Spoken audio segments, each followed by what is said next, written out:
Hi, today we are reading Diary of a Wimpy Kid, Cabin Fever. This is by Jeff Kinney, super popular, the whole series. We also have the new Awesome Kid series, which is fun as well. So we are going to read the first chapter of this book today.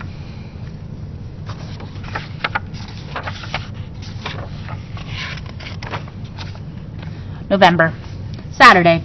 Most people look forward to the holidays, but the stretch between Thanksgiving and Christmas just makes me a nervous wreck. If you make a mistake in the first 11 months of the year, it's no big deal. But if you do something wrong during the holiday season, you're going to pay for it. Maybe you would have gotten more presents if you hadn't pinched your brother last week. It's too much pressure to be on your best behavior for a whole month. The most I can really handle is 6 or 7 days in a row. So if they moved Thanksgiving to the week before Christmas, it would be fine by me. Kids whose families don't celebrate Christmas are lucky because they don't have to stress out whenever they do something wrong at this time of year. In fact, I have a few friends in the category who I think act a little extra jerky around now just because they can. Oops!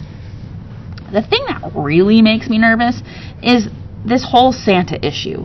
The fact that he can see you when you're sleeping and knows when you're awake really creeps me out.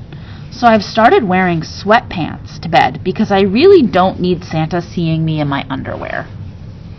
I'm not really convinced that Santa has the time to keep an eye on you 24 hours a day anyway.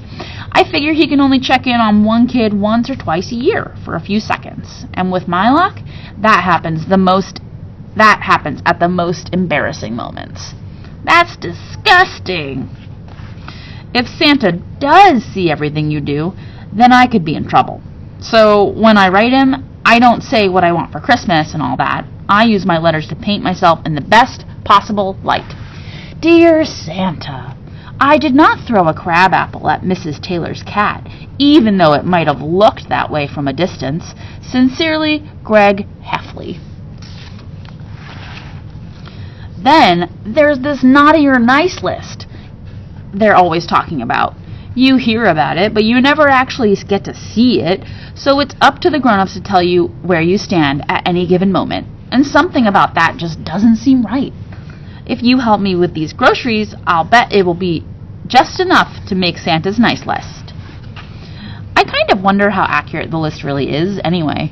There's a kid named Jared Pyle who lives up the street from me, and if there's anyone who deserves to be on the naughty list, it's him.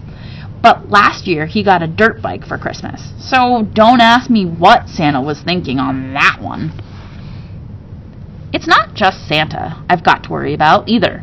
Last year, when Mom was going through some old boxes, she found a homemade doll made from her childhood.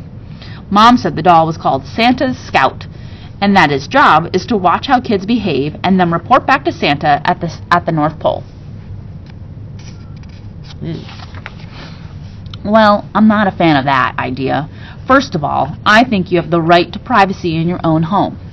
And second, Santa Scout gives me the willies. I really don't buy the idea that a doll is feeding Santa information, but just in case, I try to be extra good whenever I'm in the same room as Santa Scout.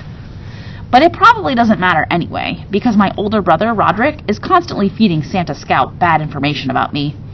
I, Greg Heffley, took a $20 bill out of my mother's purse.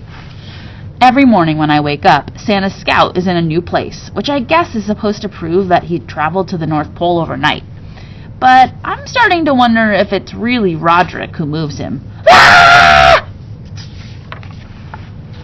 Sunday. We're going to stop there. So, this is Diary of a Wimpy Kid, Cabin Fever. I hope you liked that first chapter. That was fun. I understand why we love these books. So, if you like this book, come on by. There's a whole series, and I can help you find them. Thanks so much. Have a good day. Bye.